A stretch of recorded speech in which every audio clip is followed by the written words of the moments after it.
making so much colder. This vacation over. Dreams don't last forever. Alright, there we go. So, hello. We're gonna play Bioshock. I played this game when it came out, and I loved it. Played all the other ones, and I'm gonna run through it again. So here we go.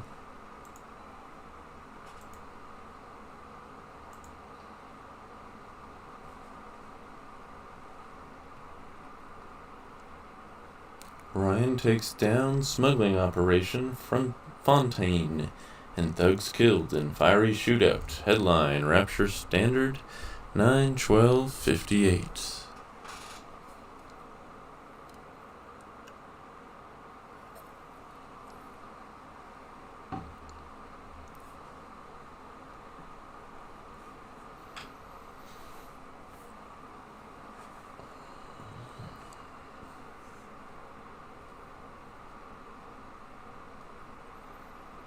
This game is honestly so good, and I'm coming back to it because recently G4 got talking about it, and there was a lot of good points made on it, and it made me really nostalgic, and so I want to come in and revisit it and enjoy that again for myself. Maybe share that with you guys.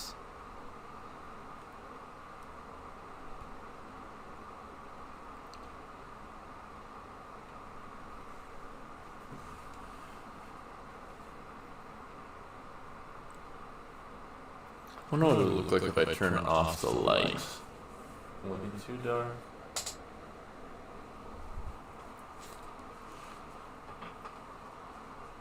You know, I don't think that's too bad. We're chilling. We're chilling. Maybe I'll bump this up a little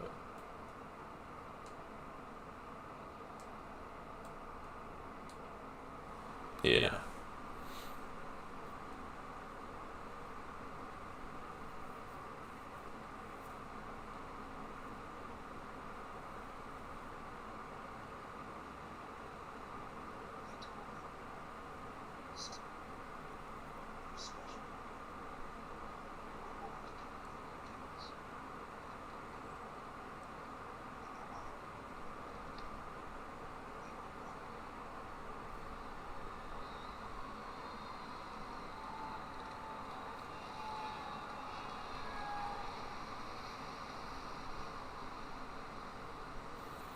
I was actually on a plane today.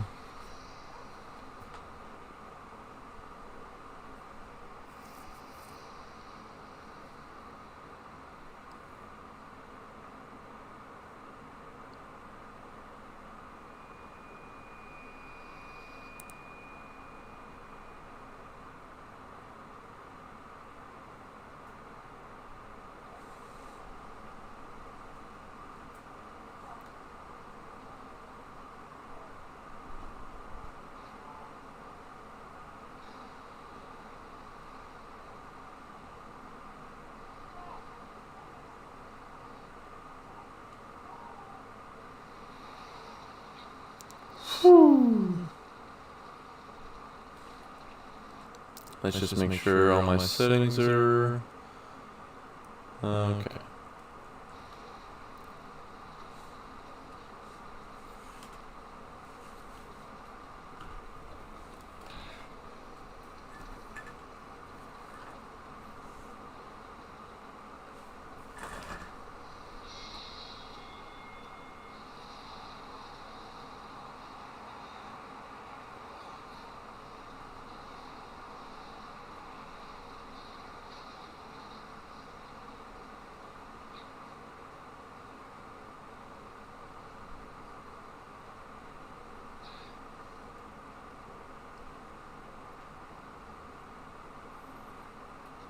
Man, what a dope lighthouse.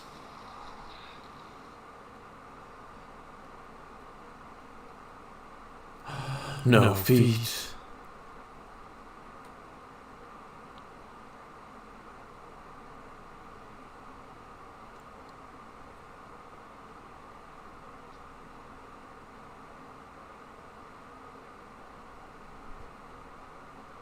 You hear like people screaming.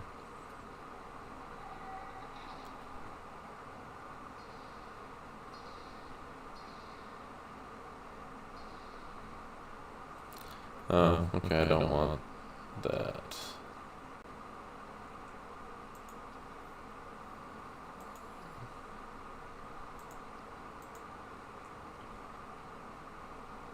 No gods or kings, only man. In what country is there a place for people like me?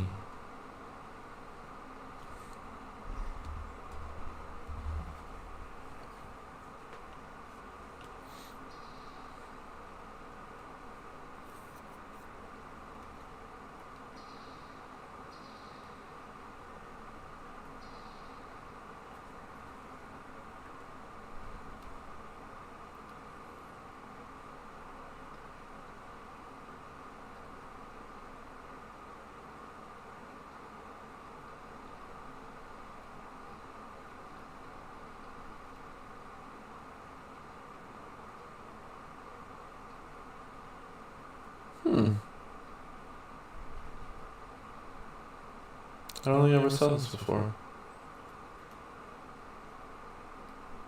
Industry, science, and art.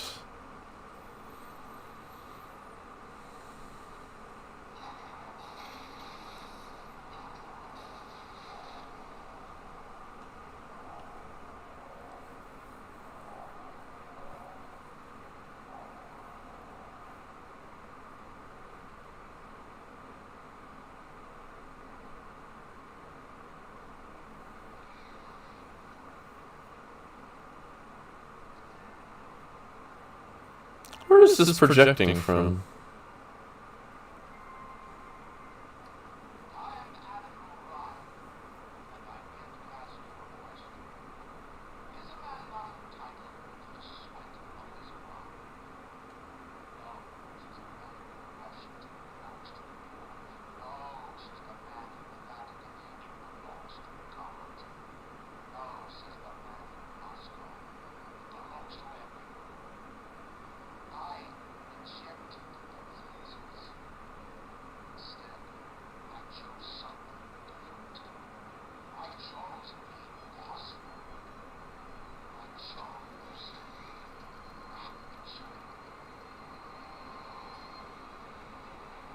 What great theatrical timing here.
Alright, really quick, I'm gonna tab out and try to change something really fast.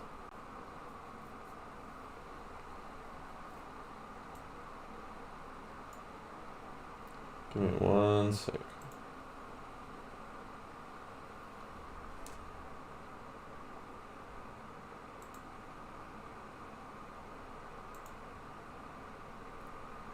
Here, Marshall, let me look at this, because I need to see this.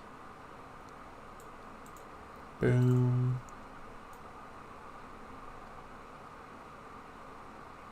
Okay, here we go. Hopping back in. Oh, wait.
Boom, boom, boom. Okay, I see that works.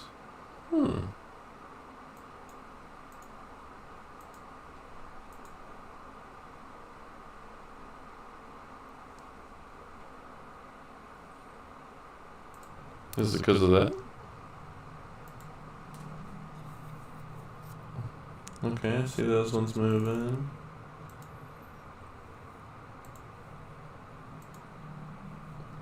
Oh, okay, now those are gone. Okay, we should be good.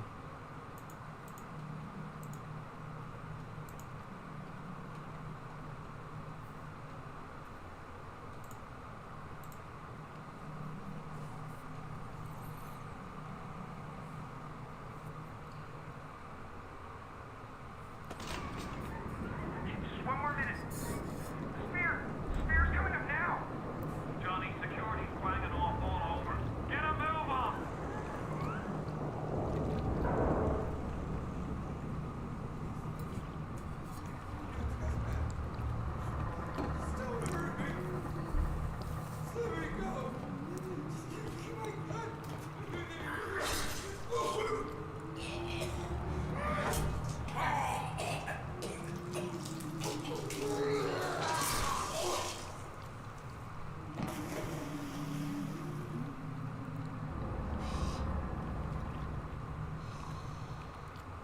Is it someone new?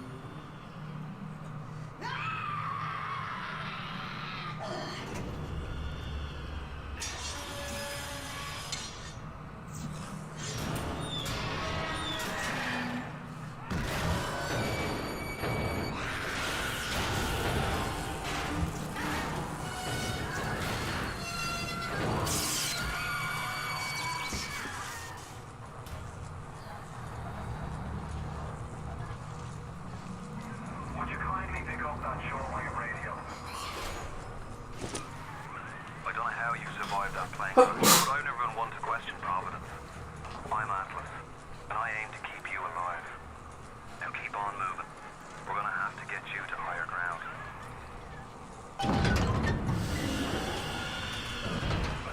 Take a deep breath and step out of the bathysphere. I won't leave you twisting in the wind.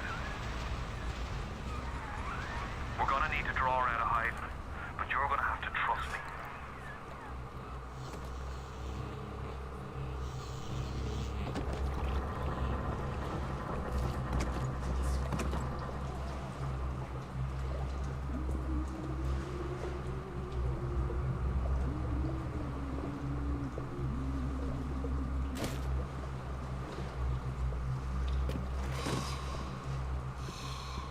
I'll wrap you in a sheet.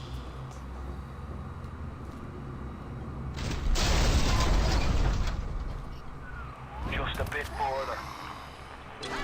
How do you like that, mister?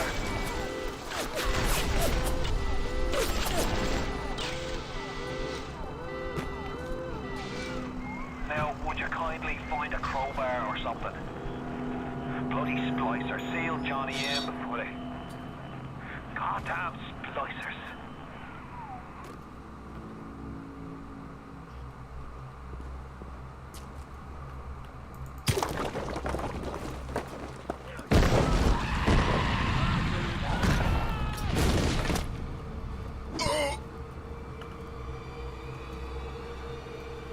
What's going on?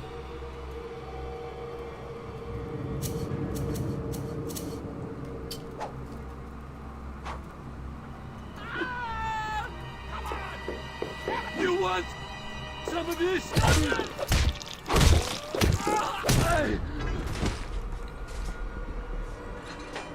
daddy's smarter than Einstein, stronger than Hercules, and like the fire with a snap of his finger.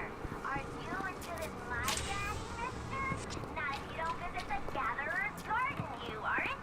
Smart daddies get flights at the garden.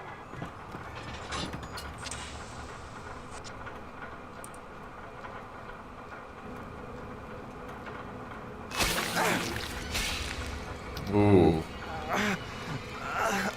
Big needle. Steady now. Your genetic code is being rewritten. Just hold on and everything will be fine.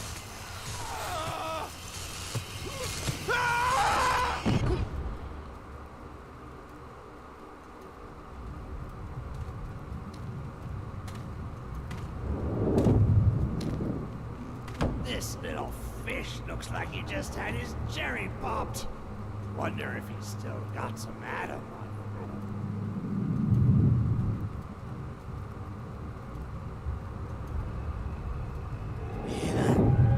It's Buck. Weak! You're a weak chopper. This little fish ain't worth towing it with no big daddy. Yellow, always have been. You'll be no better off than little daddy, little fish. See you floating from my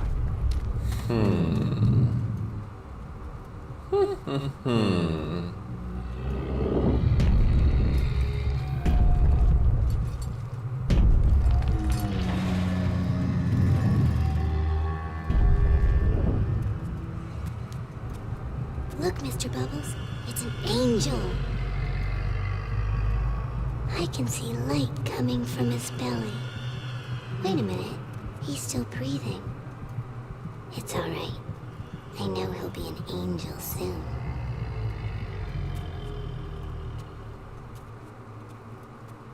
Man, Big Daddies are so sick.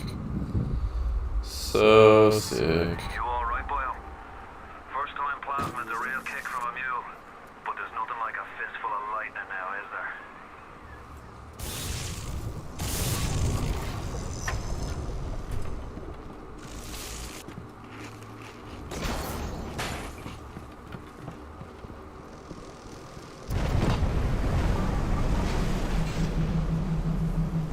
Oh, the plane!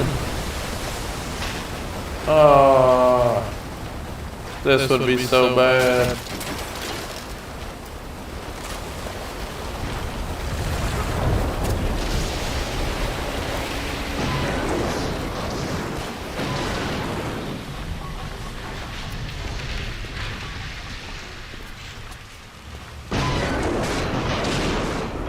Oh, fuck.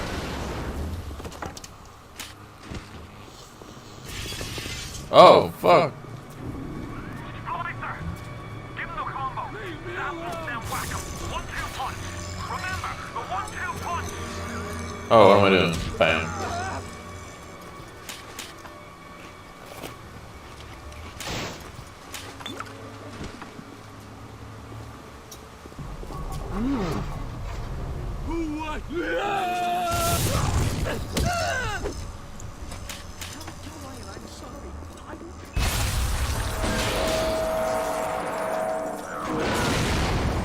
Oh.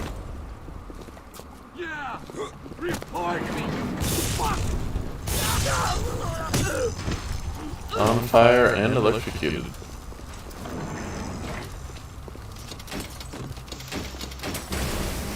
Oh yeah, I should probably get out of here.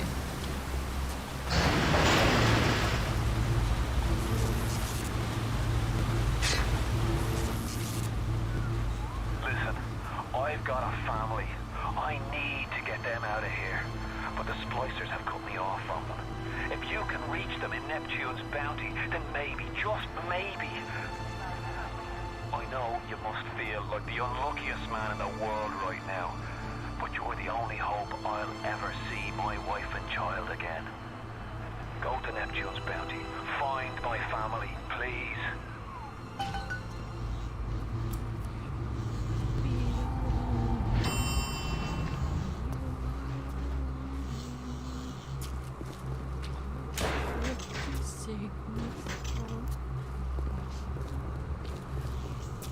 It's gone. Daddy too. Wait. This is happening before and none. Why aren't you here? Why is it today and not then when you were warm and sweet? Why can't Mommy hold you just feel your teeth? Oh no. No, no, no, no.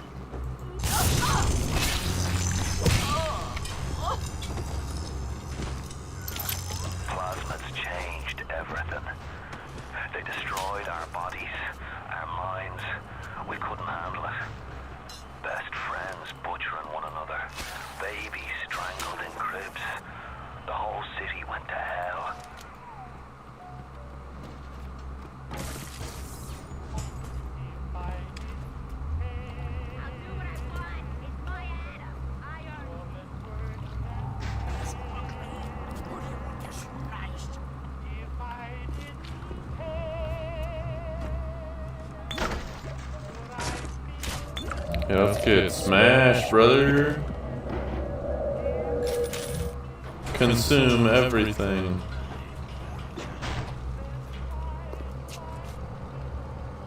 Too spiced up. Spiced up. Everybody's gonna want.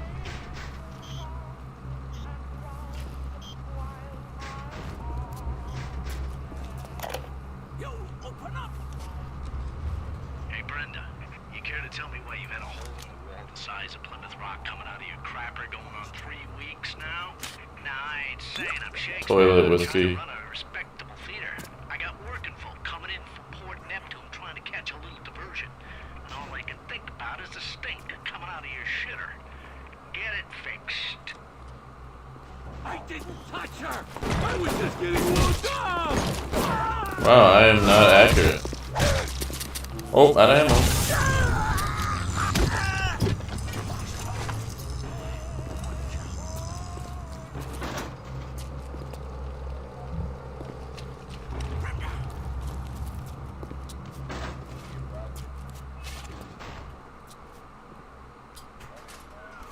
Careful now.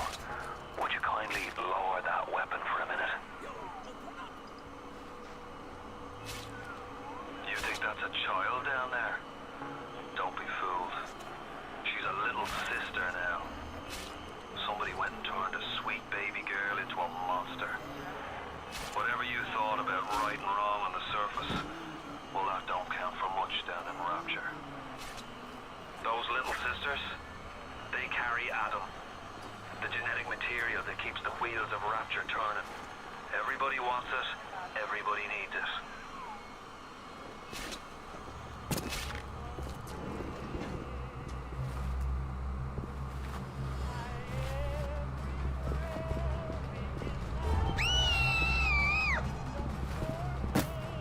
Oh.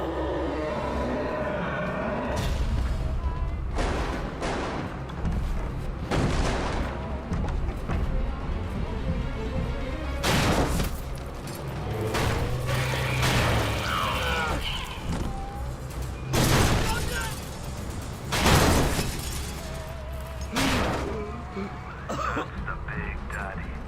She got his Adam. He keeps her safe.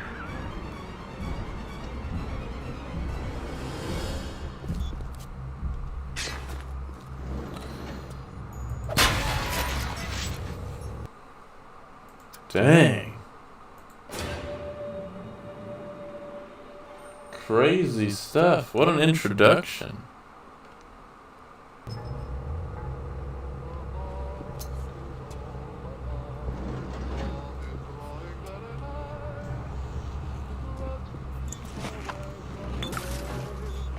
I will consume everything I see. Every single thing. Oh, frick.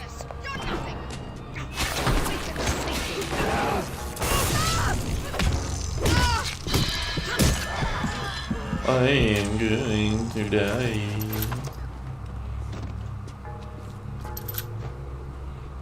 I'm not ready to talk to you guys yet.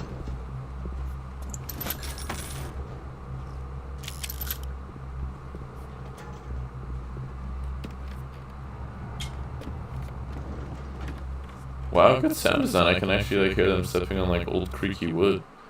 Golden film reels. You've unlocked an episode of Director's Commentary. Play it now, or view it later. Oh, yeah. Hey, I'm Jeff Keighley here in Boston to go behind the scenes to hear some untold stories about the making of BioShock with Ken Levine and Sean Robertson.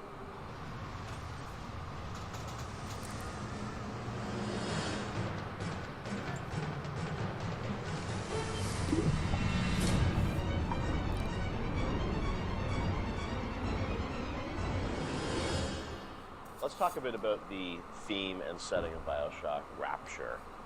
I think a lot of people, when they played the game for the first time, they wondered, how did you even dream up this place? And I know you said publicly before that part of the reason you what led you to Rapture was this idea of fully simulating a place. Tell us about that sort of idea and the frustrations you had with other games where you sort of hit a bound. I think our philosophy was always to do what we were doing 100% rather than try to do something bigger and do it 50% or 40%. So one of the ideas of, you know, and this sort of came from System Shock 2 as well, where you focus on an area that you can really bring to life, and you kind of eliminate the questions of, well, why can't I go over the bridge to New Jersey? So we were able to really make a place, I think, that felt believable and real, even though in actuality it was really quite limited. But we just sort of dressed it with all these buildings outside that were all, you know, they were all basically glorified fakes. We let the story drive what we needed to show rather than some kind of like predetermined map which we set down, which is a little different than like System Shock 2, where we actually mapped a spaceship out deck by deck. Yeah. Because I don't know why the philosophy felt a little different there, because you want to feel like a real spaceship that was sort of stacked on top of each other. The Rapture was free to sprawl across the ocean floor. Although you guys originally, John, were talking about doing this game on a sort of spaceship again, right? Yeah, when we first started talking about what the spiritual successor to System Shock 2 was going to be, spaceship came up, but again, you know, we wanted a limited environment. We didn't necessarily want to do spaceship again. And our first actual exploration of the space was underwater, but ultimately ended up looking like a spaceship. It just happened to have a couple of windows, seaweed fronds outside. And that started to push us towards what artistic statement that we wanted to make this look different, and what rules we were going to set for the world. How at every turn we were going to try to remind the player that they were in fact underwater and that this wasn't a spaceship. And how, like, underwater, we obviously know you did underwater, then sitting in the sky, like, where did you come with the idea of, like, doing this underwater? I think there was probably a conversation. It's like, well, what kind of places could be cut off from other places? Yeah. Like, well, you know, spaceship, summer camp, you know, like any island notion, right? Something that's cut off from the rest of the world. Yeah. So you never felt like you should be able to go over that bridge to New Jersey. I don't want to apply some deep and meaningful conversation. I think it was one of those ideas that you just kind of say, and then everybody, well, that sounds cool. Let's try that. Let's go for it. And I think it lended itself to having very nice views out the window without having to build an insane amount of unique assets. Right. By today's standards, we still were a small team back then, and there's an expectation that because you're underwater, the view distances are going to be short, so you can really kind of fade out into the fog at a short distance and not have the expectation that, why can't I see forever? So there's a lot of limitations in a good way that we put on ourselves by being underwater, as opposed to, like, if you're on a cruise ship, then you'd expect to see across the water and we'd have to deal with that. Same thing with an island. Or and a city in the sky. Yeah, exactly. Which was a lot more complicated. Yeah. So you came up with the idea of, let's do this underwater, let's do this sort of isolated place. Then you had to answer the question of, you know, why would someone build this? Is that sort of how it worked, sort of order of operations? You then had to come up with a story to explain? Yeah, I think we wanted a very believable reason why they'd be there. And sort of the necessary isolation of the place sort of led to, well, what kind of person would want to do this. And I wasn't even particularly aware of the sort of political implications of what I was reading, but I've been reading, I had read The Fountainhead by Ayn Rand, and I mostly thought it was an interesting story. Like, I didn't realize that people were sort of basing their sort of political lives around it, because I wasn't that tuned in to that stuff at that point. And so, but I love the dialogue and the kind of speechifying in it, because you can see a video game character speaking with that kind of certainty and that kind of confident philosophy. It just seemed like a natural kind of thing to apply to this place. And so it just sort of all came together as a sort of who is the guy who would do this? Well, you know, that character. He was sort of this amalgamation of characters from Ayn Rand's books and Ayn Rand herself. This sort of idealistic person who says, well, the only way to do this is to separate from the rest of the world. And that led to Andrew Ryan. I am Andrew Ryan, and I'm here to ask you a question. Is a man not entitled to the sweat of his brow? No, says the man in Washington, it belongs to the poor. No, says the man in the Vatican, it belongs to God. No, says the man in Moscow, it belongs to everyone. We knew from a technical standpoint that we wanted isolation.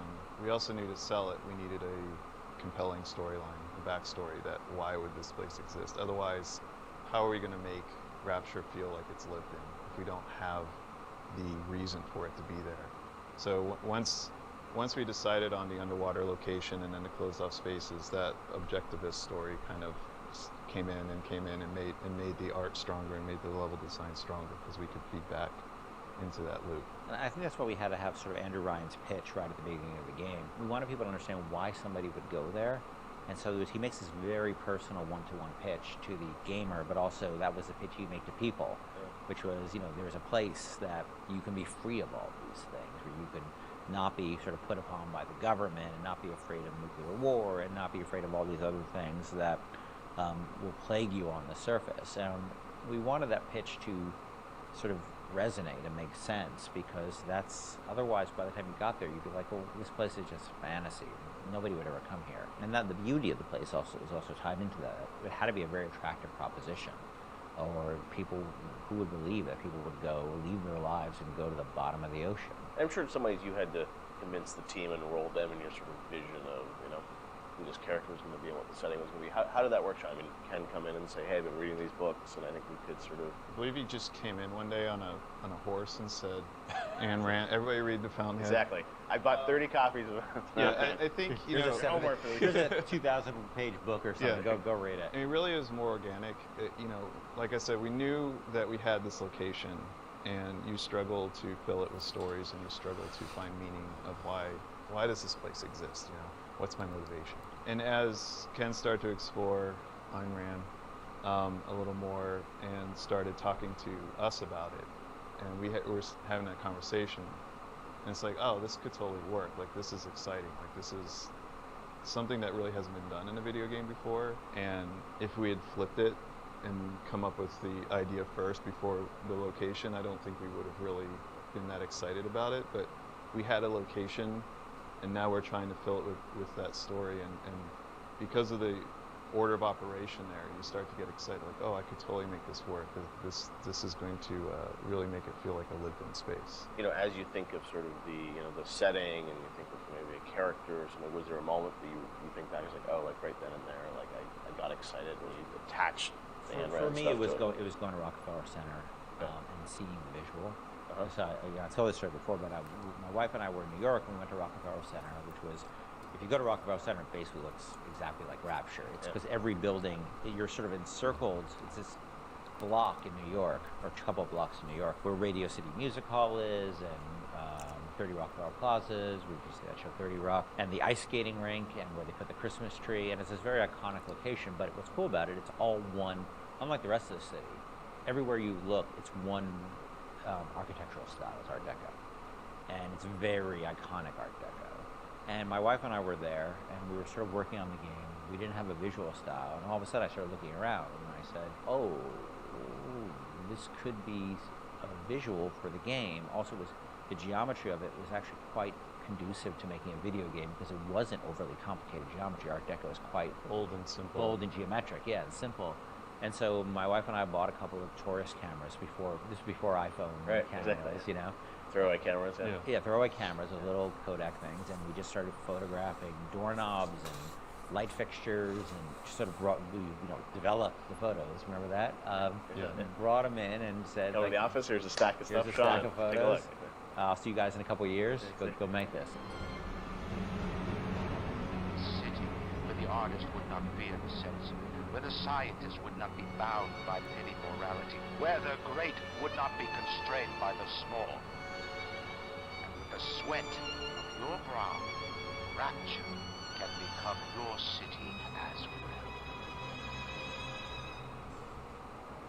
So you had kind of a theme, came up with an art style, some of the iconic characters, and then you really had to build the narrative around it. And you've talked about a lot of the themes in the game, and greed, jealousy, sex, violence, all the things that sort of drive us or what destroy us. And that was something I think that as you thought about the story of the game, you wanted to, I'm sure, reflect some of those, right? Because I think people love the characters. It's sort of flawed in a way, and this is a world which is its own little microcosm, but had a lot of tension inside of it. Yeah, I mean, the character of Ryan was sort of, he's basically invisible through most of the game, right? Except for a very small portion. But he's very present because he exists, the city is him, right? It's such a representation of him. We never want to cut away to a cutscene where you saw Andrew Ryan, planning and scheming. You wanted him to be very present without actually being present. But once you had Ryan, and once you had his desire to protect this vision of his, you just had to then come up with the characters who'd be arrayed in opposition to it. So we had this character, the Big Daddy, and then eventually the character, the Little Sister, and so characters like Tenenbaum came along. Like, here's a person who's in opposition to him for this reason. And then you have, for more noble reasons, and then you have a character like Atlas, who's much more cynical opposition. Once we had all the characters arrayed, we're like, well, who are you? And you ended up being a sort of a pawn in the middle of all this opposition to Ryan. We just kept her homing in on that theme and making sure that you weren't, eventually figuring out that you couldn't just be here by an accident, that you were an integral part of this story, even though you don't know you're an integral part of this story. You think you're just there by happenstance. Look, Mr. Bubbles, it's an angel. I can see light coming from his belly. Wait a minute, he's still breathing. It's alright. I know he'll be an angel soon.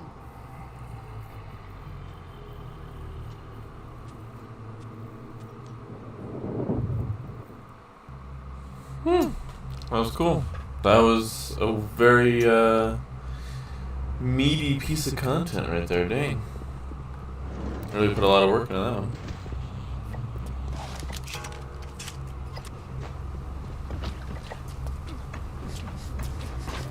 Call the cops on me!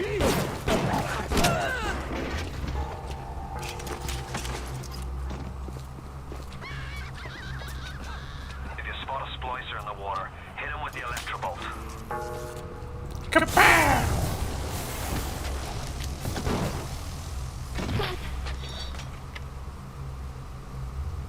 Bioshock, what is this? I thought you were just watching YouTube videos about Bioshock. No, actually. The remastered edition has these like commentary things in them. So I'm excited to find more. 360. Oh wait. Was that? Yeah.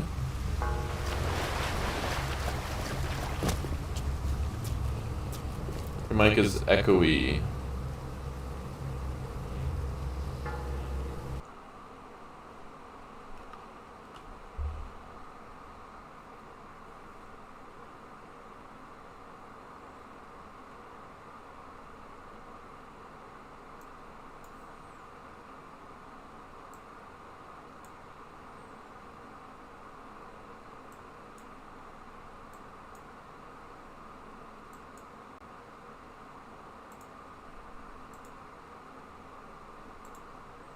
Boop, boop, boop, boop. Okay. I don't think that fixed it at all.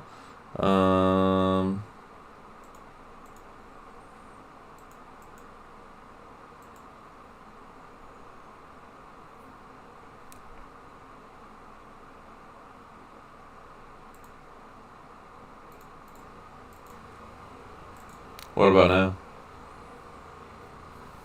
Is this any better? Does it still echo? Oh, you know what it is? I think.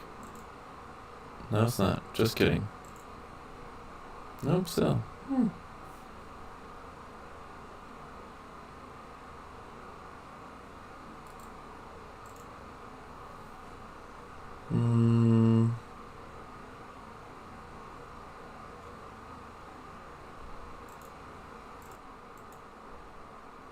I truly don't know. I don't know what that would be.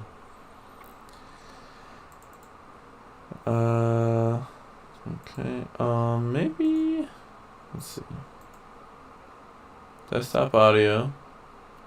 Mic and auxiliary audio. Should I just say default? Is that any better? Did that do anything? I'm not sure what it would do. Yes, it's okay. Okay. Well, weird. Okay. Whatever that was. Man, I've been doing that for a while and that's been like that. But I haven't been talking much, so I guess that's good.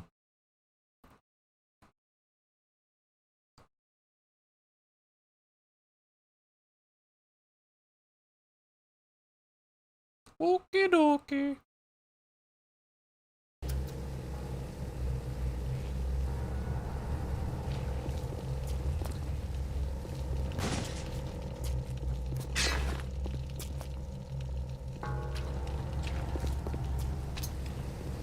Nice toilets. So hey, it's hanging, man. Oh, balls. Security alert in progress.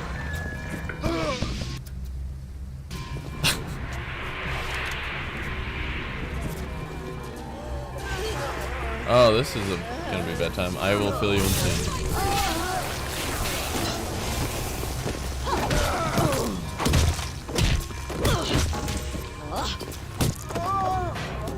Okay, so I just got back from a trip to Colorado. Hello. 2 pandas in one stream?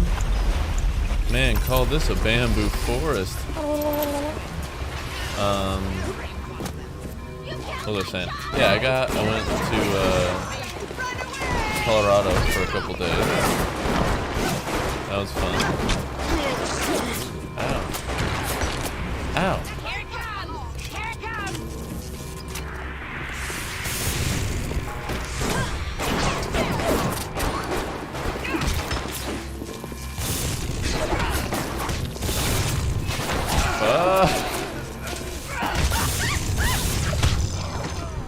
It's Ryan! God, Andrew, Ryan! He's found him. Damn him!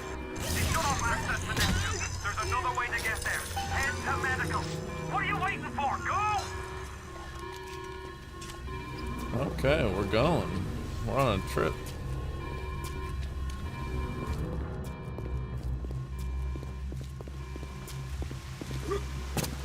$360. Oh, Christ! You're trapped! Gonna try to override the exit from here. So I played BioShock when it came out, and I loved it. And the reason I'm playing now. Which one of the bitches said to you? The KGB wolf or the CIA jackal? Here's the news. Rapture isn't some sunken ship for you to plunder. And Andrew Ryan isn't a giddy socialite who can be slapped around by government muscle. Someone's getting stabbed over there. Farewell. Or das Vidania, Jack. I played BioShock when it came out. BioShock 2, Infinite when those came out. And G4 TV has been talking a lot about BioShock.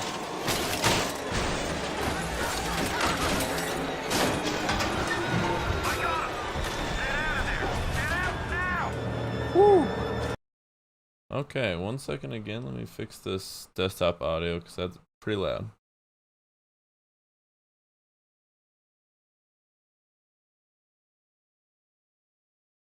Or was the balance between those fine? It looked pretty loud on my little monitoring thing. But I played all the games when they came out. G4's been talking about them a lot, so it's been making me. Ooh, I don't know if that's gonna catch that. Oh, volume was good. Okay, well, G4 has been talking about BioShock. It's making me nostalgic, so I've been like, hey, we'll revisit that stuff. Oh, I can go this way. Woo! But yeah, I love these games. The environment's super great. The story's super great. Like, I think Infinite had an excellent twist at the end, and this game's twist and the way it manipulates you is very, very good. The Big Daddy is still just terrifying, but the abilities in this game, rad.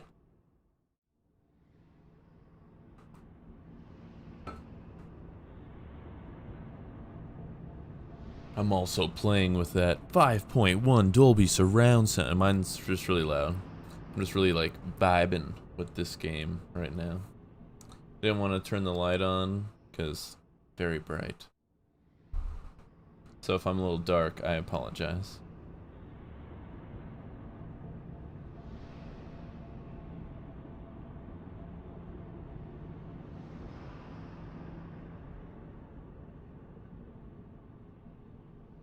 Vibe away, brother man, brother dude, guy, sir. Yes, the game does look good though. The remastered one, frick yeah. Like, I thought it looked great even originally, but this looks awesome. The circus of value. Andrew Ryan, the bloody king of Rapture. Now find your way to emergency access.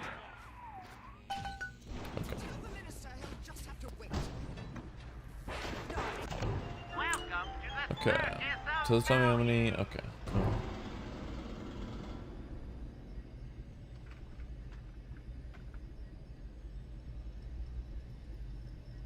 Don't even have a shotgun. Oh, I should buy this. When you get some money, buddy.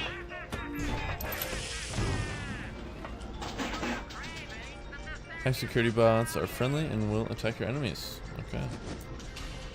Oh, I remember this.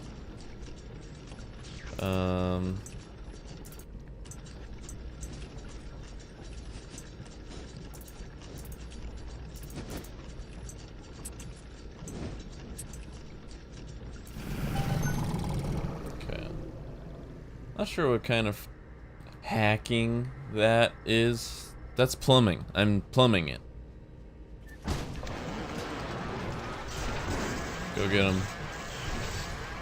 Any game that I can have a drone or a robot buddy or get in a mech, I'm all about. I'm all about that. What is this? Keep away from my patients! Oh, frick, they're going at it.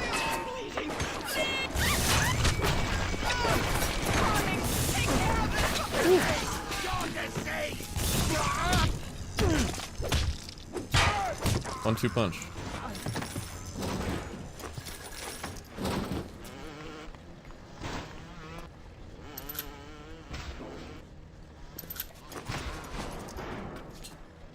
Looking for shiny objects.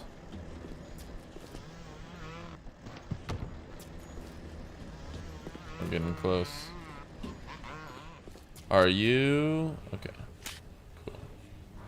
Machine gun rounds. Okay. I will pick up that audio log right now. Ryan and Adam. Adam and Ryan. All those years of study and was I Just ever have to dip. Sorry I couldn't stay, but hey, that is okay, man. Thanks for stopping by. Always good to see you. Have a good day. Oh man, it's gonna be 4:38. It's gonna be that. It is that right now. Have a good one, man. But could we really change anything? No. But Adam gives us the means to do it. And Ryan frees us from the phony ethics that held us back. Change your look, change your sex, change your race. It's yours to change. Nobody else's.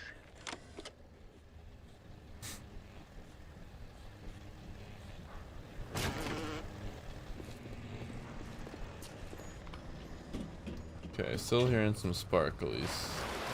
Something's here. Oh. Security alert is in progress. Access. She didn't fit. Oh. I've got special ammo.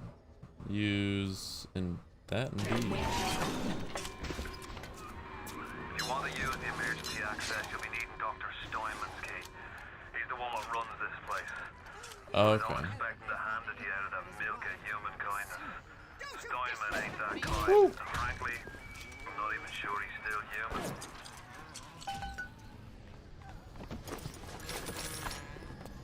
Nice.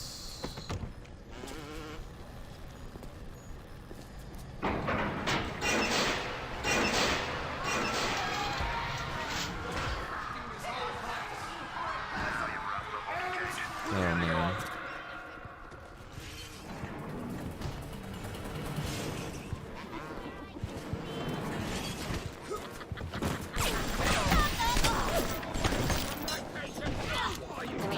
Where are you going?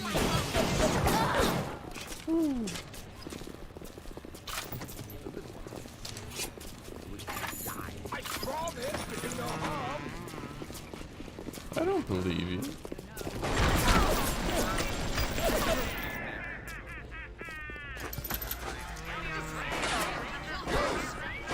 I don't even understand. Stop wasting my time, you horrid monster!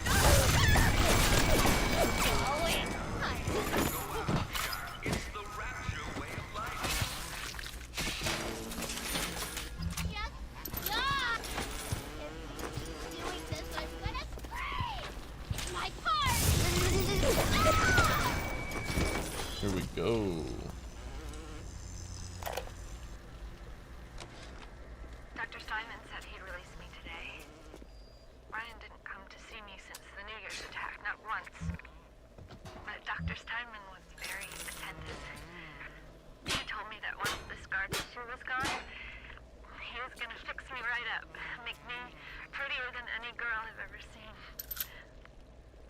He's sweet, all right.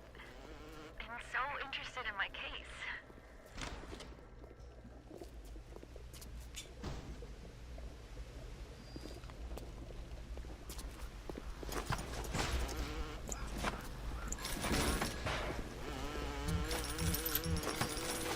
I'm also going to consume everything I find, any alcohol, food, whatever, doesn't matter at the time, I'm going to eat it.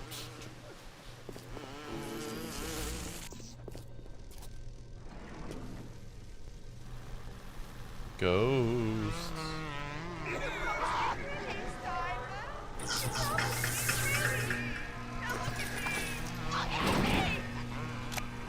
You keep an eye peeled for Steinman. The daft bastard set up shop in the surgery wing. You want to find him? Just follow the blood.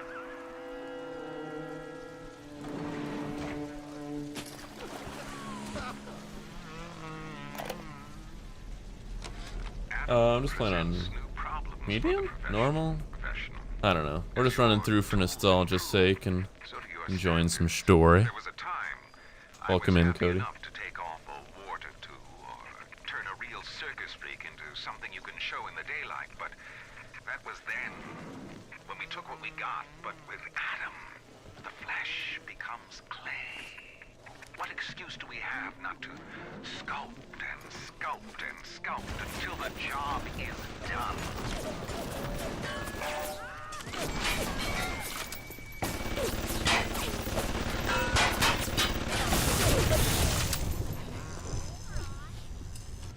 We're hacking it.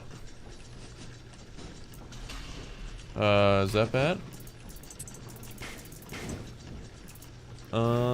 Yeah, that's probably bad.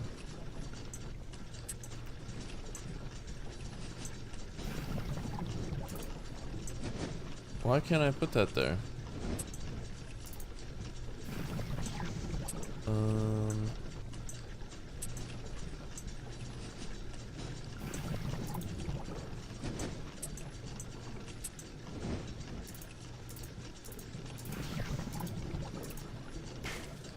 Come on, man.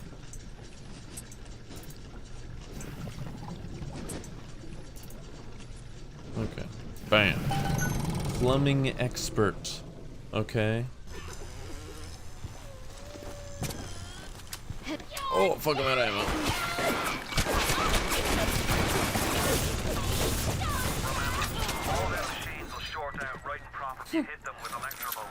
Still not used to all the controls, so I'm doing. Oh my god! Oh my god! Stop! Oh god!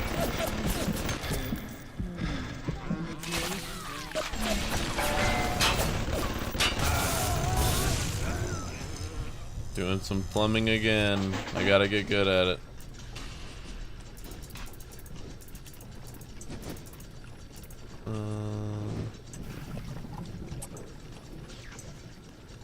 I guess I don't have to do it the way I am doing it, but whatever.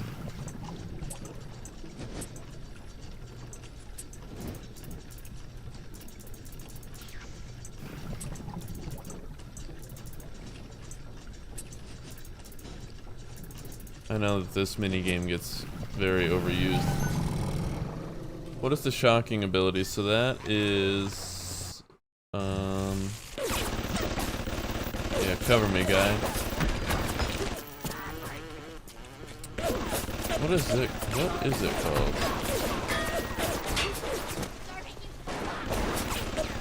I'll fill you in a sec. Man, we got so many turrets.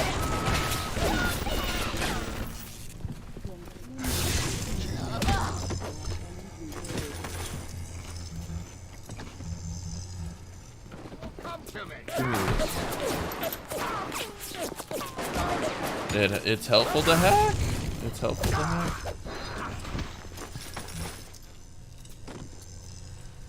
What is my inventory button?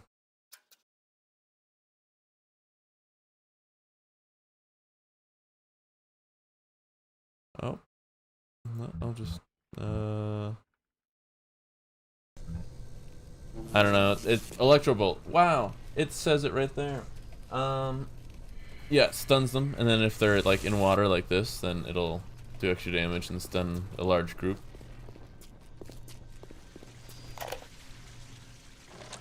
On the surface, the parasite expects the doctor to heal them for free, the farmer to feed them out of charity.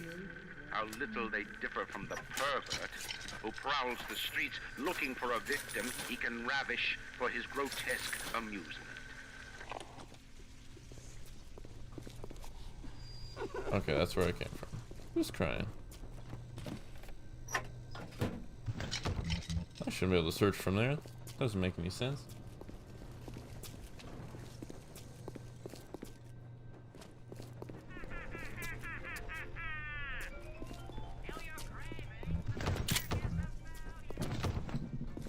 Ooh, hope to get the shotgun soon. Welcome to the Circus of Value.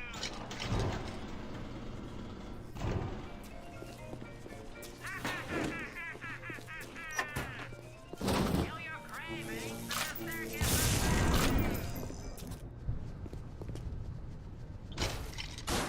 of Value. Automatic pistol, cool. Drink everything, get smashed, brother.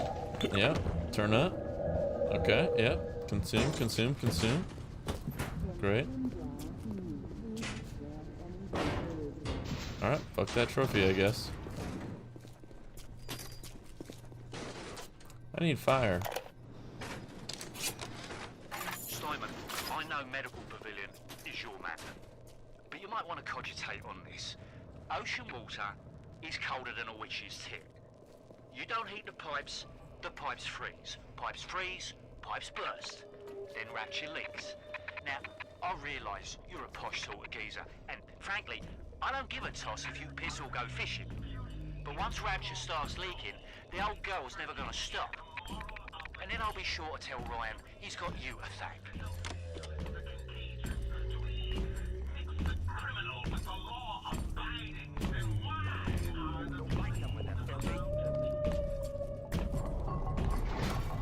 Aesthetics are a moral imperative. Why do we have two? You're a sucky person if you're ugly, I guess. We must. 2 arms, 2 legs, 2 ears. Not finished. Not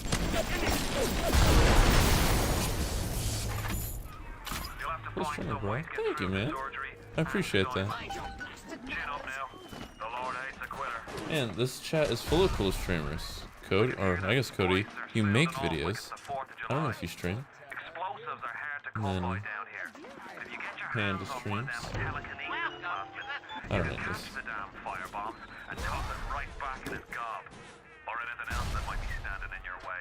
What are you doing up there?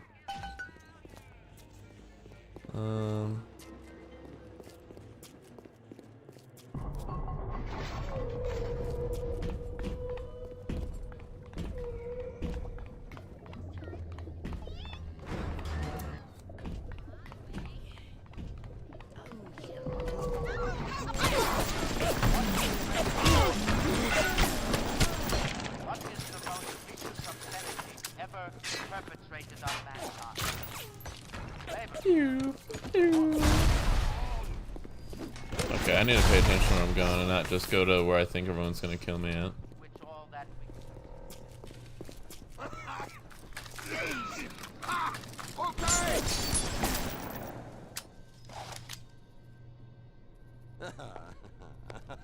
Nice, man.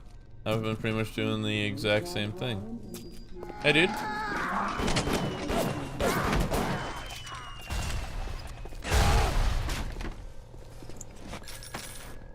He exploded. Sick. I eat like a literal garbage dump. That's how I eat. But that's awesome. Heck yeah. How do I don't know fire.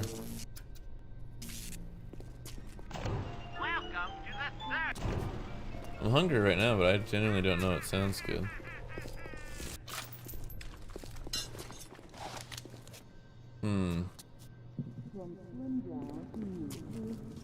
Well, I know I need the fire for that.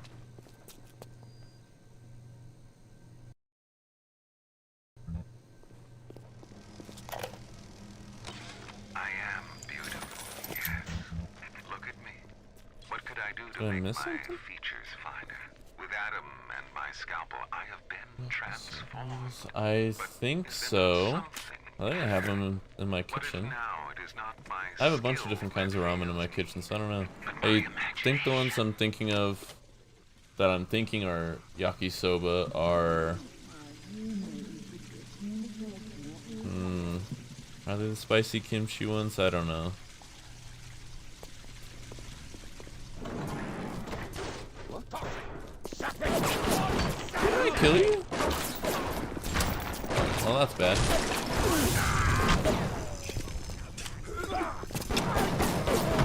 Bang, bada, bang, bang, bang.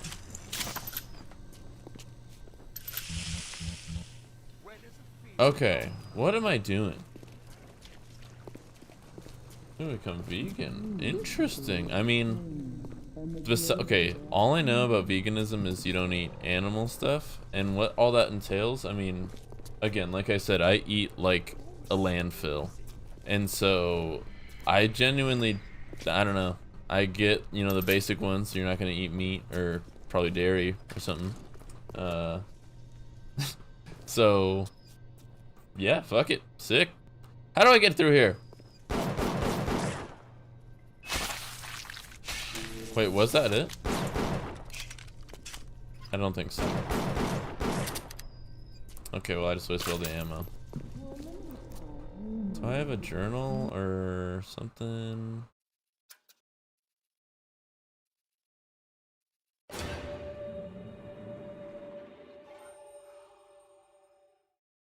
I do need the pyro ability, I'm just not sure.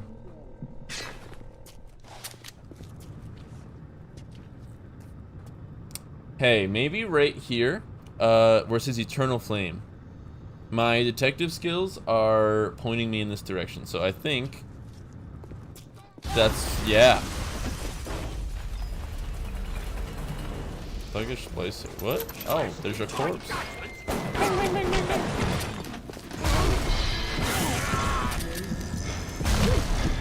Oh, I gotta heal F. That's actually the button. It's F. What? Sir? Where did you go? Crazy. When Picasso became bored of painting people, he started representing them as cubes and other abstract forms. The world called him a genius. I've spent my entire Sir, get out of here. I'm listening to audio logs. creating the same tired shapes over and over again. The upturned nose, the cleft chin, the ample bosom. Wouldn't it be wonderful Jeez, am I out of ammo entirely? if I could do with a knife that old Spaniard did with a brush?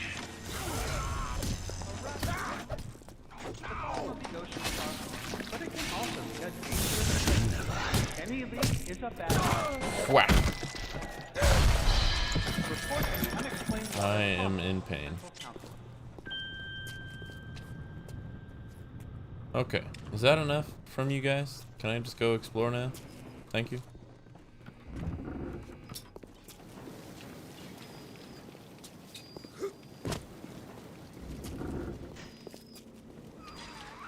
Security cameras.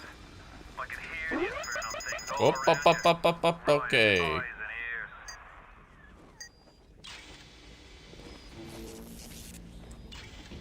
Extra large brainial cranium.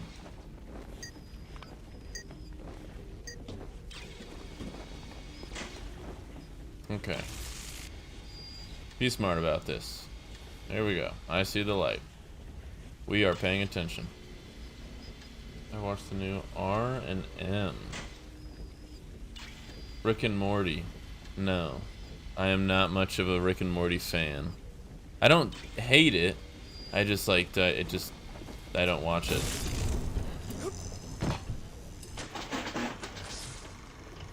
$10? Yeah, fuck it. I don't want to do that. Like, if it's on, I'll watch it, but I'm not really gonna choose. I'm not putting that one on.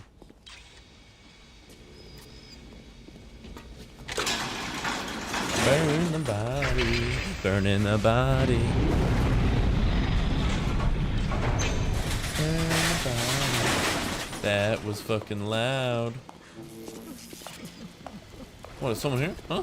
Huh? Oh, sick.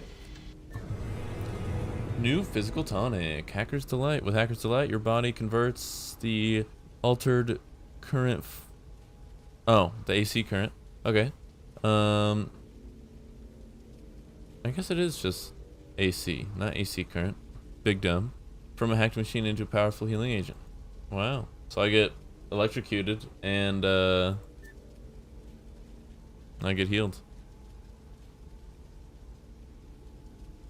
I mean, I could say the same thing about like, hey, have you been watching Pokemon Journeys?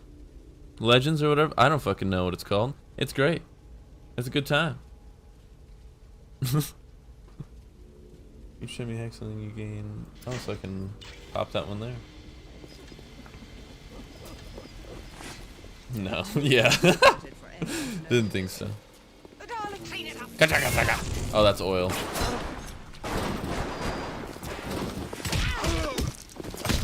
Oh, I'm gonna die. This is it's over for me. Escape. Escape. We can see you, you know. No. You can't see me. Tacky little nothing. Stop running like a fool. That won't work for long. Things quick. My life is slipping through my fingers. That's okay. Alright, we're. Oh man, that was that. What's the matter, Frank? It's this spinning here, Jim. Dang, that was kind of far away. Alright, no ammo. So I need to find a vendor. Cha. The circus of value. Weren't you in this main room? What's in here? Electric buck?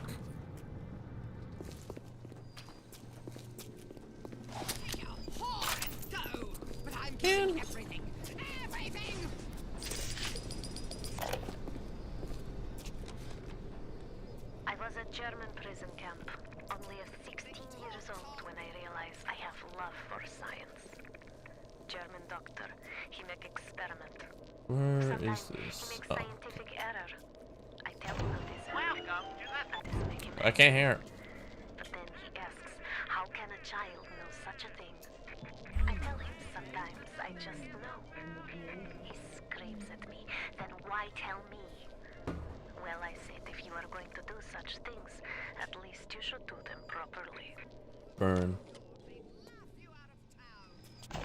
Welcome Okay. to the circus of value. Wow, I am broke. Okay, well, I guess we're going straight melee. Are you a man?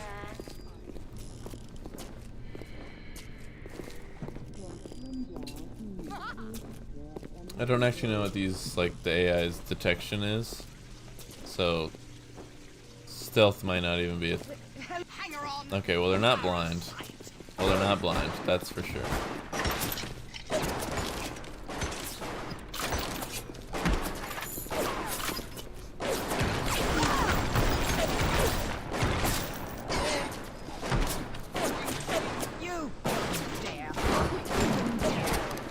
Okay, well, clearly I don't belong on phase.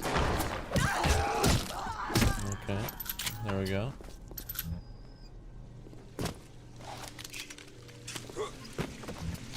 Okay, we've been here, we've done this. Just get a move on.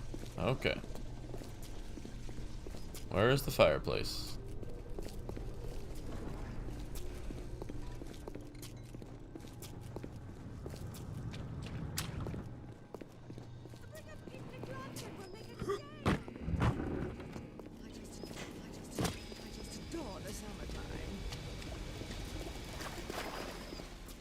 Oh, baby, I am wet.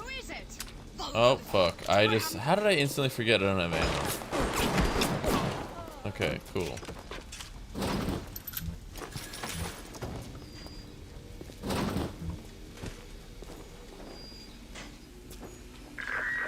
There it is. Here we go. Incinerate. When it absolutely positively has to erupt in flames, don't wait. Incinerate. Light up foes to 1,000 degrees. Warning, fire spreads. Swiggity swag.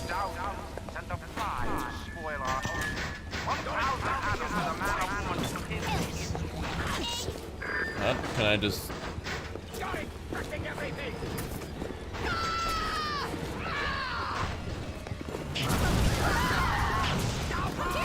Oh, I see there was a trail. I see that now.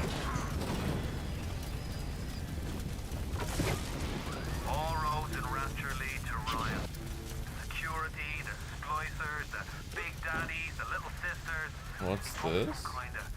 It's a desk? Uh-oh. They call it. Makes them all dance to his tune. Okay, can you just, like, stop being on fire?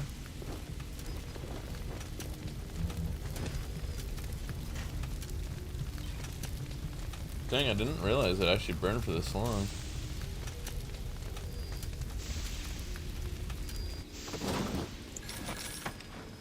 Yes, please give me your money, because I am poor.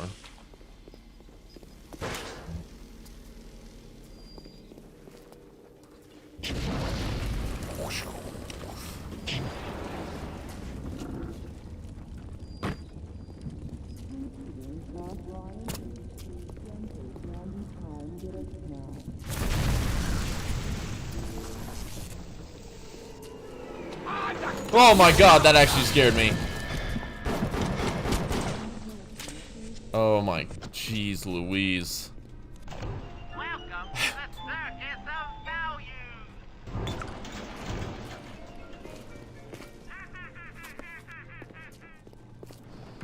When I first played this game, I firmly believed it was a horror game just by the way it begins.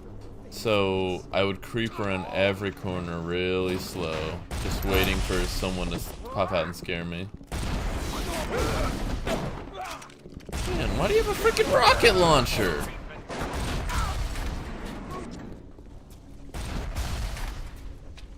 What the hell is that? Oh, shotgun. Oh, F.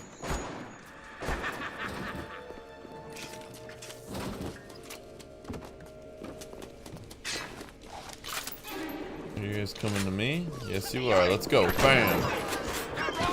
Oh. Bam. Oh, I missed. Bam.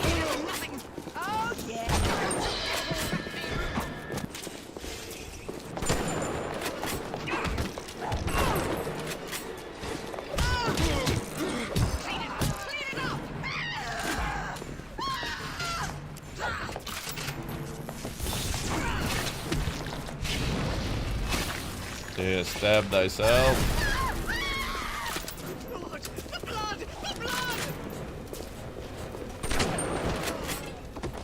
Kablow.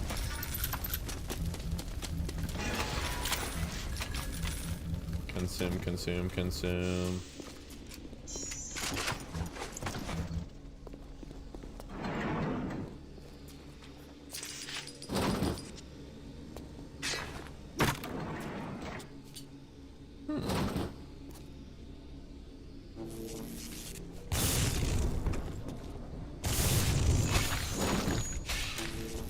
Okay, well that did not work how I thought it would.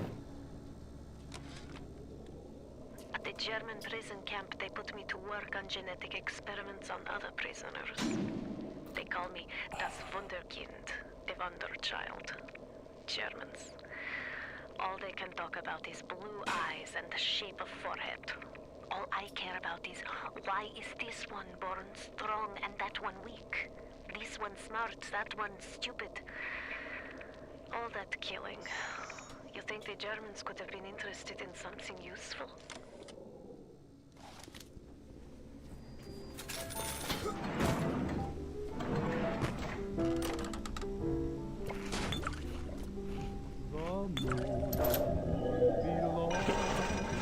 Give me a fight.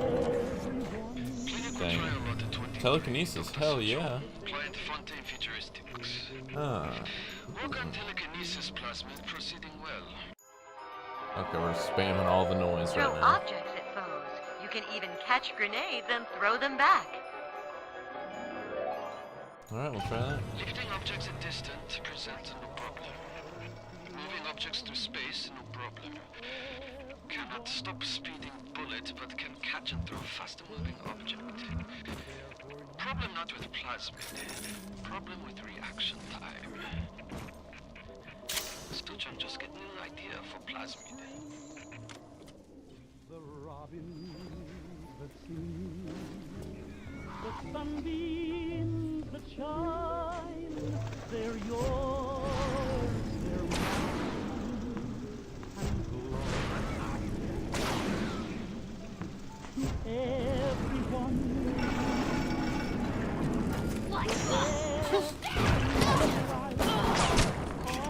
Get hit with a tennis ball, fucker.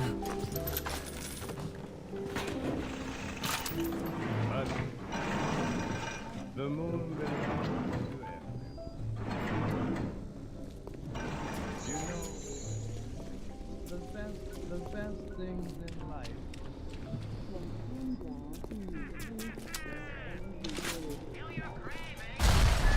Parasite has his eyes wrapped. Yours.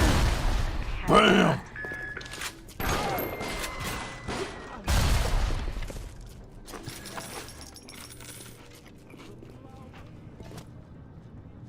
A box of grenades has no grenades in it? Cool.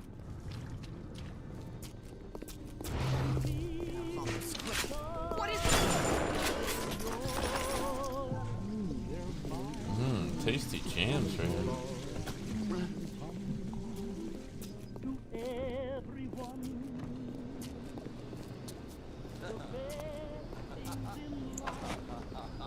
Ha ha ha ha ha. What the fuck am I going?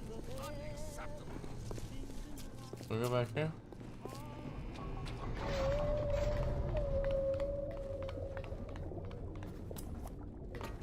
There's a whale. And a shark.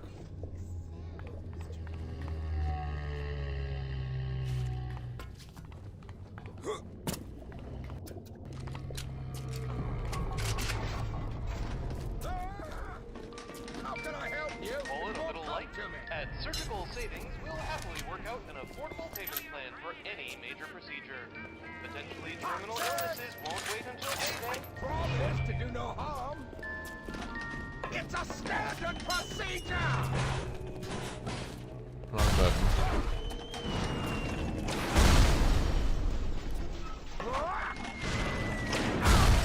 Kablam.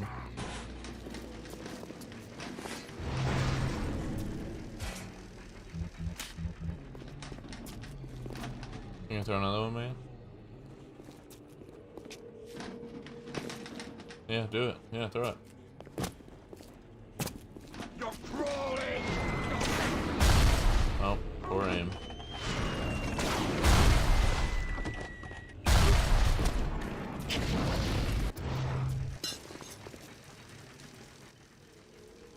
Are you alive?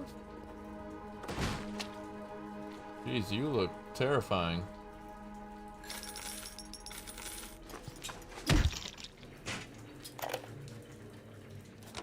Today I had lunch with the goddess. Steinman, she said. I'm here to free you from the tyranny of the commonplace. I'm here to show you a kind of beauty. I asked her, what do you mean, goddess? Symmetry, dear Steinman. It's time we did something about symmetry.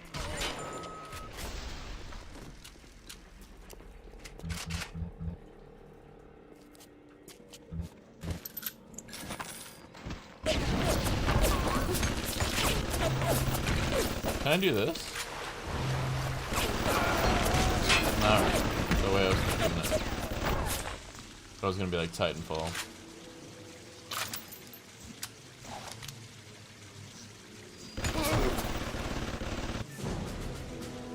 Static discharge.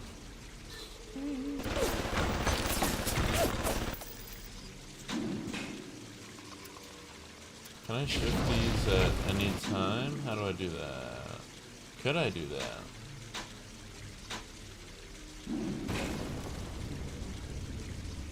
I'm back. Welcome back. I'm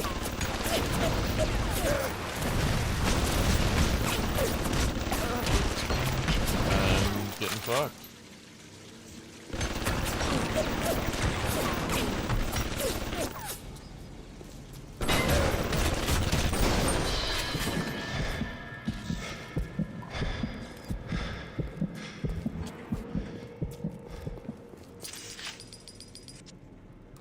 What's hacking this to?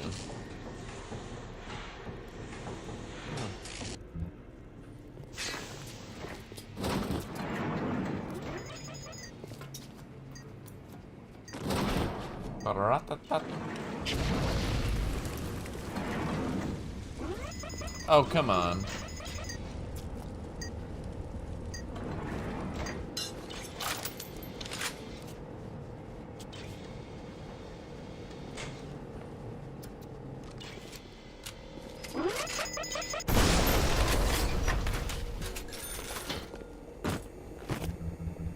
I have to hack a safe. That makes sense. What are these bad ones? Can I just not use them, or do they fuck me up?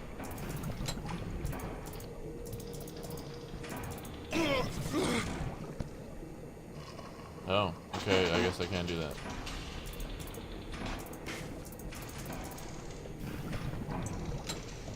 That's bad. I lose.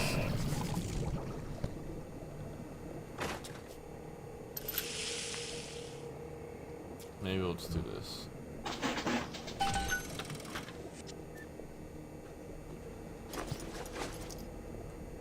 Okay.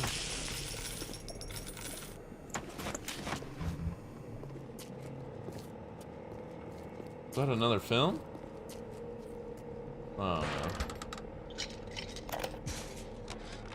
Aphrodite is walking the halls, shimmering like a scalpel.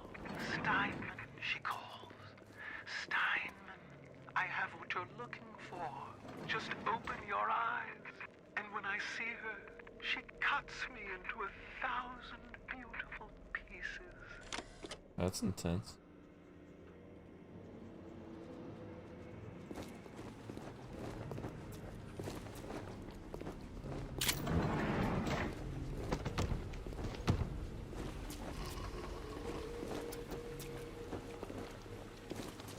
What can I do with this one, Aphrodite? She won't stay still! I want to make them beautiful, but they always turn out wrong! That one too fat! This one too tall! This one too symmetrical! And now, what's this goddess? An intruder! He's ugly! Ugly! Ugly! Ugly! I'm freaking confused, dude. Yeah, I got new Wi-Fi. What's your speed then?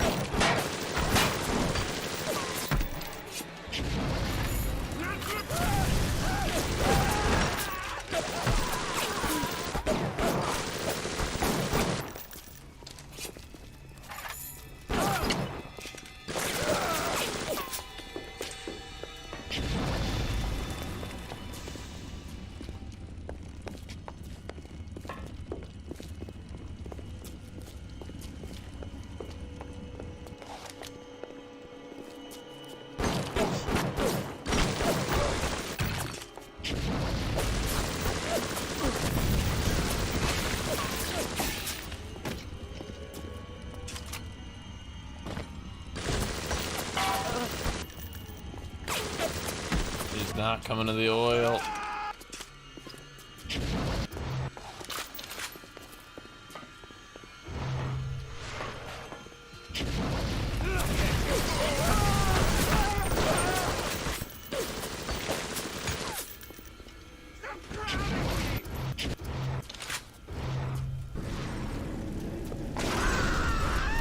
Bam! Are you dead? Hell yeah. Emergency access key, a lot of freaking ammo. Dope. Wow. Watch me die right there. It was time somebody took care of that sick bastard. Make sure you get the key off Simon and head back to emergency access. I'm working my way to the backside of Port Neptune myself. We'll get there soon enough.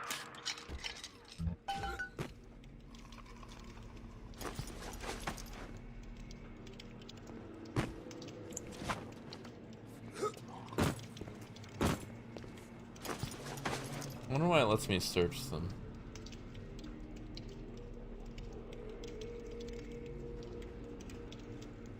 Nice. Nice. That's freaking dope. Also, good luck, IQ Panda. Hope it's good. Thanks for stopping by.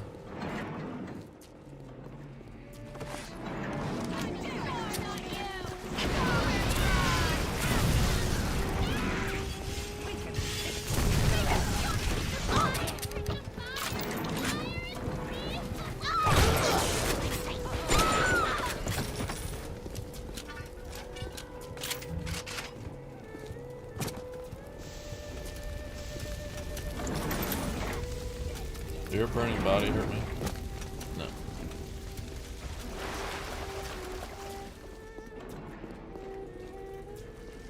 Approaching a little sister is a criminal offense. Do not approach the little. Okay, let's hurry. Let's go. Welcome to Rapture, the world's fastest growing pilot joke.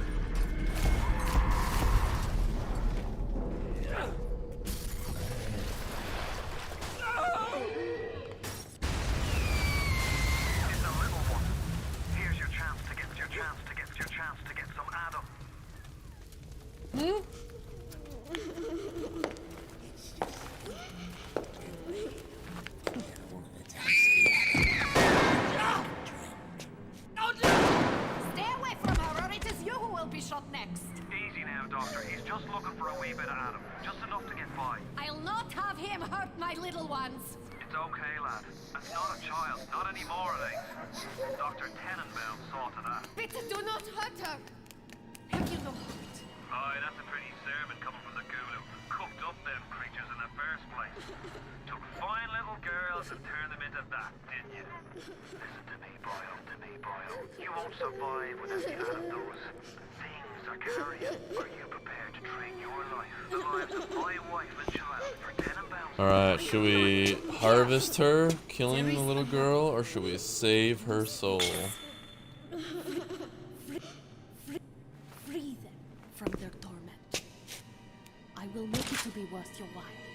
Somehow.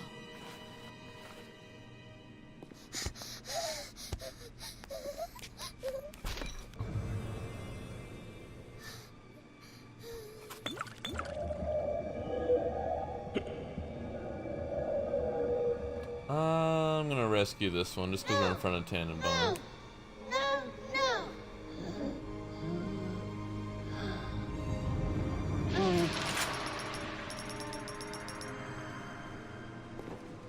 Thank you, mister.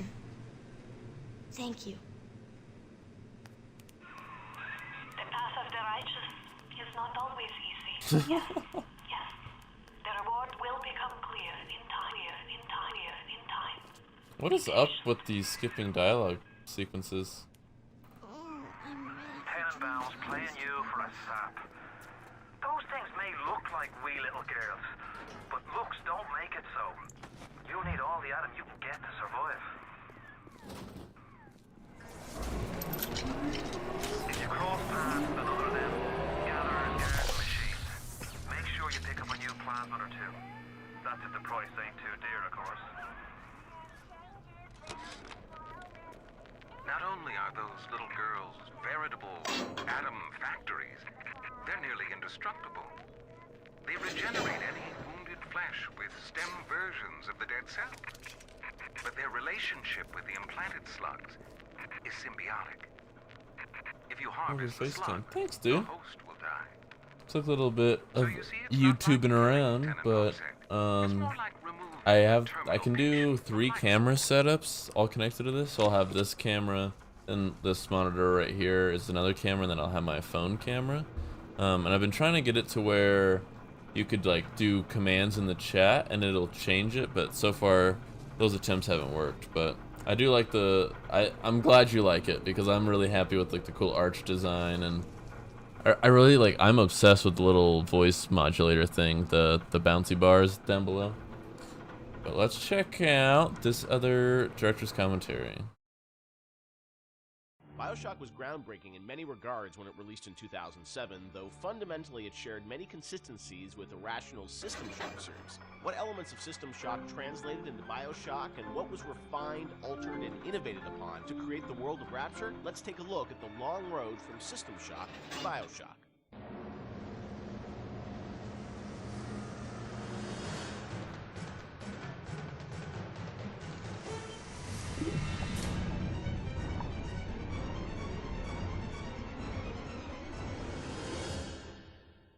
Everyone knows where the game ended up, but I think fans would be interested to learn where this game or the idea of doing this game started. And I think, you know, folks know System Shock and the legacy of that game, huge fan base. Did it start as a System Shock game initially? No, I mean, because we didn't have the rights to that, right? We kind of felt that there was more game design to mine there. You know, that it was sort of, we did that one game. What just happened is I'm game that really combined. You can collect these director things, and it starts these videos. It was a very small team, and it was the first game we had ever done. So we got pretty lucky, I think, in terms of how well it came out. But but the odds were sort of stacked against it. And the team, was really enthusiastic about doing a game like that. And time had evolved, and the team was much more. We had done a bunch of games together, and we were, we had a stable technology base, and we were like, okay, well, let's. Which System Shock 2 was not. I mean, that engine, no game had ever shipped on that engine. It was a very crude piece of technology. Most of us had never shipped a game at the time. So like, well, what if we had a stable technology base, and we had a team that was more experienced and more seasoned, and we had, an actual, like our director, and which we didn't really have on System Shock 2. What could we do? And so I think there was a lot of enthusiasm in the team to really try to do a more mature version of that kind of game.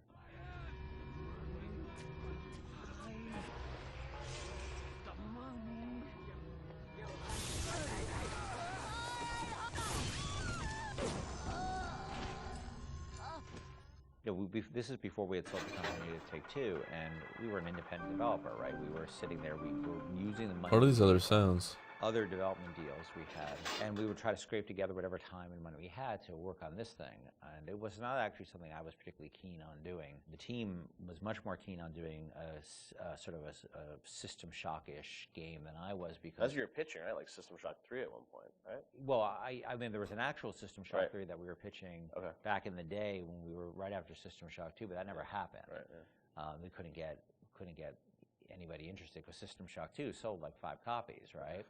And so as the business guy, the guy who had to not only just sort of write the content, but the guy who had to go out and get the deals and pay everybody, I wasn't particularly excited about doing this, because it was very disappointing when we did System Shock 2 and nobody bought it. It got great reviews. It got these insane reviews, but it left us in a place where it didn't really move the needle for us in terms of making payroll. So I wasn't super excited about it, because I didn't see I didn't see a publisher be interested in it, and I didn't see the audience actually be particularly interested in this kind of game. And it was really the team who convinced me to invest in this, because they're enthusiastic. I think a lot of them came to the studio because of System Shock 2.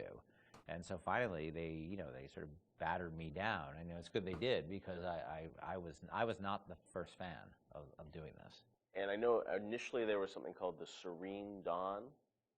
Was that was a spaceship, or what was that? No, that was the name of a cult, right? Cult. Yeah. Sorry. Okay. That one's, I think, been lost to the. If I remember correctly, Serene Dawn was a cult. You were playing as a deprogrammer that was infiltrating the cult, and your name happened to be Carlos Coelho, who was one of our programmers at the time. It's named after him, yeah.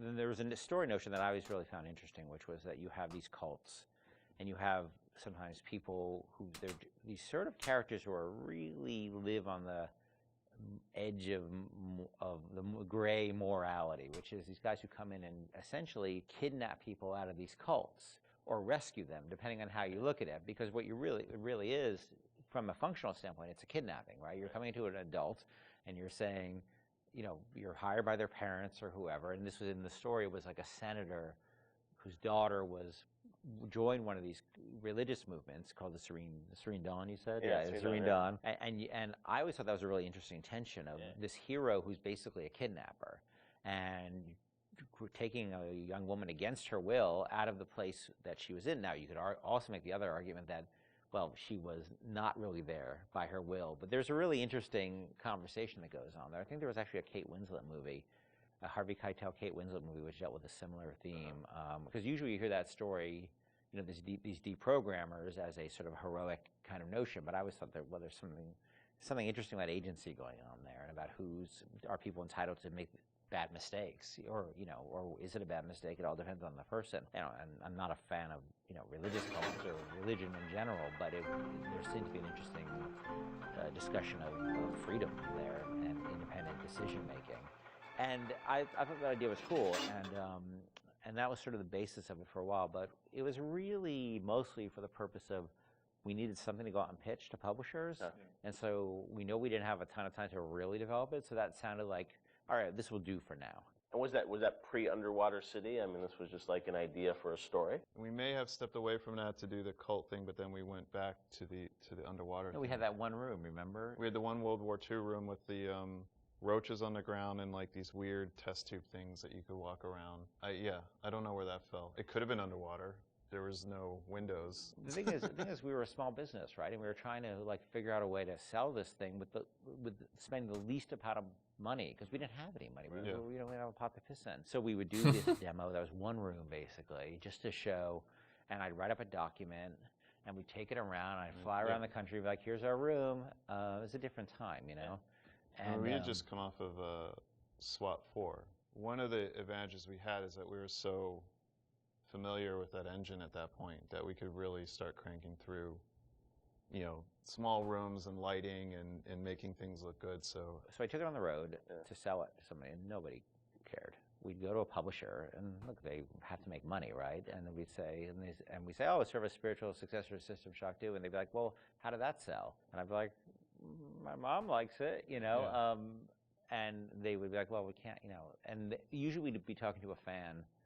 A lot of executives, like sort of junior executives, were fans of System Shock, and they'd go to their boss and they'd be super excited, and their boss would open up, you know, their Excel spreadsheet and be like, no, we can't do this. And I think the pitch probably evolved as we kept trying different permutations trying to sell, but we're also out there trying to sell like 2 or 3 other things at the time. We had a pitch for a game called Monster Island, and well, our SWAT 5 pitch was Zombie SWAT. Yeah, we had just come off of SWAT 4, which is like hardcore tactical, and we decided they wanted us to do another SWAT, and we didn't really want to do another hardcore tactical game, so we're like, what if we added zombies to SWAT? Like, and this you're a is SWAT team that fights zombies and werewolves. That sounds awesome. It was like, no, it doesn't. And this is before zombies were a thing.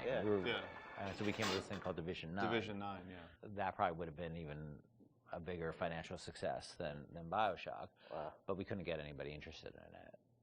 We didn't have enough werewolves in the demo, I think. We had 0 werewolves in the demo. Yeah, we were going to have werewolves, weren't we? Werewolves and vampires. That was the whole, really? Yeah, werewolves, the whole, vampires, like, zombies? just throw it all the Universal Studios monsters from like... Oh, wow. Yeah. So what happened was we couldn't sell it, but we were always sort of independent-minded. And so I said, well, what if we sort of did this in reverse? Instead of getting a publisher first and then doing a press tour on it, what if we sort of did the press first? Yeah. And we called up a guy, Andrew Park, who's at GameSpot at the time, who was a fan of System Shock 2 and a great guy. And I said, well, will you come out and look at this thing we're doing and write a story on it? And he was like, sure. And Andrew flew out, and we showed him what we had, which is this very, very rudimentary thing about an underwater base. And he wrote up an article and sort of featured it as like, this is the spiritual successor to System Shock 2. And the next day, the phone started ringing from publishers who now all of a sudden saw the article was getting all this pickup and all these comments, and people were excited. And that really, I think, put it over the top in terms of being able to sell it, even though it was not BioShock at that point. It was called BioShock, but it was not BioShock. There would have been I don't think there would have been a game. We never would have sold it without Andrew coming out doing that. My belly's full of angel's blood.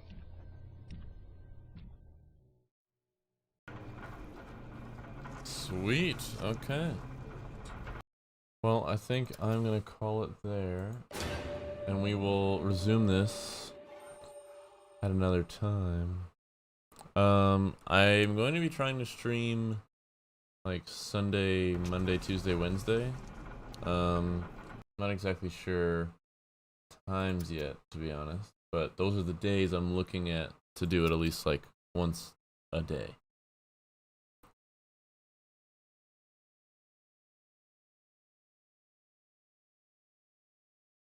But thank you guys so much for stopping by, for hanging out. I really appreciate it. And I mean, hey, tomorrow's Monday, so hopefully we'll see you tomorrow.